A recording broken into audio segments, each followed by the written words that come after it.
ভাই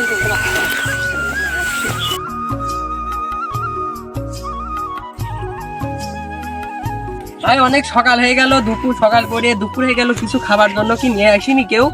চল কিছু আমরা খাই আসি। দেখি এই যে এই জায়গায় আমার একটা বাদাম গাছ আছে, হ্যাঁ ওইখানে গিয়ে চল আমরা দুই ভাই যাই বাদাম পাড়ি খাই কি, আর হচ্ছে গান্ডা একটু পানি খেয়ে আসি চল। নাহলে সকালবেলায় থেকে আমরা কাজ করছি, কেউ আমাদের জন্য খাবার নিয়ে আসি নাই, আমরা কি করবো বল? এখন আমরা দুজনেই যাই, আমার এই যে বাদাম গাছটা আছে না, ওই বাদাম গাছটায় থেকে আমরা বাদাম গুলা পাইরি নিয়ে আসি, এখানে মাঠের মধ্যে মাখা খাই, ঠিক আছে? তাছাড়া এই পেটের ক্ষুধা যাবিনি না, কাজও করতে পারছি নি, ঠিক আছে? তো চল ভাই দুই ভাই যাই বাদাম গুলাকে কাটি আমরা দুই ভাই খাই। কেমন যাচ্ছ ভাই? খাওয়া দাওয়া হলো?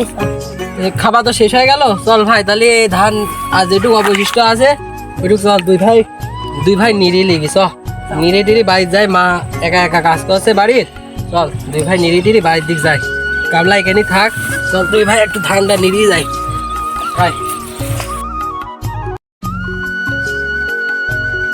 ভাই এই যে এইটুক গাছ ভাই, ঠিক আছে? এটুক নিড়ি সারি বাড়ির দিক যাবো, বুঝছিস? আমিন তাহলে এটুক তাড়াতাড়ি নিড়িলে, হ্যাঁ